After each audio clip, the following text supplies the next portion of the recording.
This week, the lottery scholarship has been saved for 2 more years. And the Lobos men's basketball team looks to play San Diego State.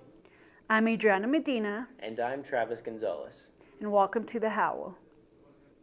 With 2 minutes left before the end of this year's legislative session, lawmakers were able to pass Senate Bill 347 Thursday, saving the legislative lottery scholarship. The bill will pull $11 million from a one-time appropriation, as well as over $18 million from state liquor tax revenues for the following fiscal year. The bill also increases the credit hour requirement for the scholarship from 12 to 15 credit hours for students at four-year institutions. ASUNM President Isaac Romero spoke to the Daily Lobo Friday, calling the bill the best compromise available. Reactions to the increase in hour requirements were met with mixed feelings Thursday. The Howl reached out to undergraduate students just hours after Senate Bill 347 passed. Is really too much to handle, especially with different options of like 8-week courses and online and stuff. I've made the adjustment for the tuition, so because I used to only take 12, but now I take 15 to 18 each semester, so and it's been doable for me. I mean, the difference between 15 and 12 is, it's only a class, so I don't think it'll be like too much of a dramatic change. I think a lot of students take 15 regardless in case they need to drop a class. They can still be full-time. I took like 16 last semester and I lost my lottery scholarship. I just couldn't handle it. Really? I'm trying to get it back right now. I'm taking 13 credit hours. And it's still like a little bit more less stressed out, but it's still like I have to go. But like 15 credit hours is a lot. The Watoto Children's Choir, an evangelist group from Africa, stopped by Albuquerque earlier this week. Miriam Ajala has the full story. With an estimated 2.5 million orphans in Uganda, the Watoto Children's Choir, an evangelist group from Uganda, sing their joyful hearts to help raise awareness of their hardships at the Victory Outreach Church in Albuquerque. The Watoto Childcare Ministry has rescued and cared for over 3,000 orphan children and has provided the children with necessities such as food, water, shelter, as well as education. We believe we're raising the next generation of African and Ugandan leaders.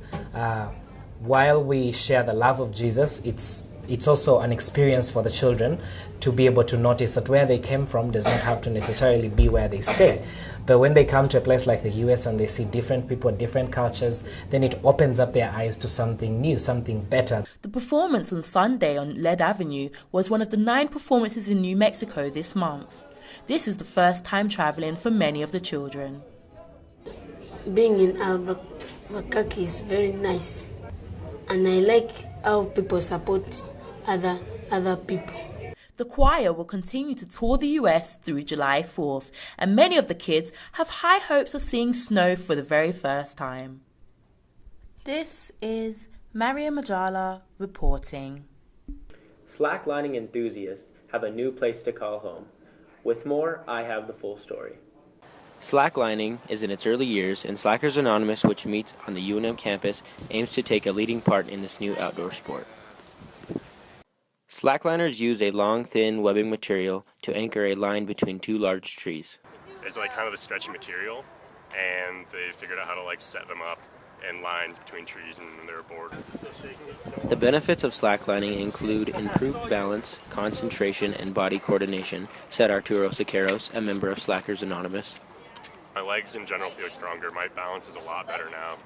And just all around, because it's not just your legs, it's also up here, my shoulders actually get sore the most. Isaiah Baca, the founder of Slackers Anonymous, said lining with friends can create a sense of community. Instead of having to, say, do drugs or go drink, they could come here and experience that community. Baca said slacklining requires all of an individual's concentration and awareness. When you're out here and you're actually on the line, it takes all of your concentration.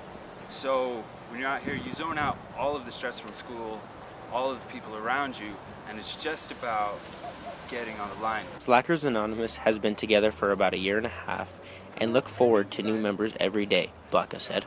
I started Slackers Anonymous about a year and a half ago. People would always ask, hey, is this something I could join? Is it a class? This has been Travis Gonzalez reporting for the Howl. The Lobos men's basketball team take on San Diego State tonight, February 21st, at the Pit. San Diego State remains the last Mountain West opponent to face the Lobos. Thanks for joining us for this week's Howl. I'm Adriana Medina. And I'm Travis Gonzalez. See you next week.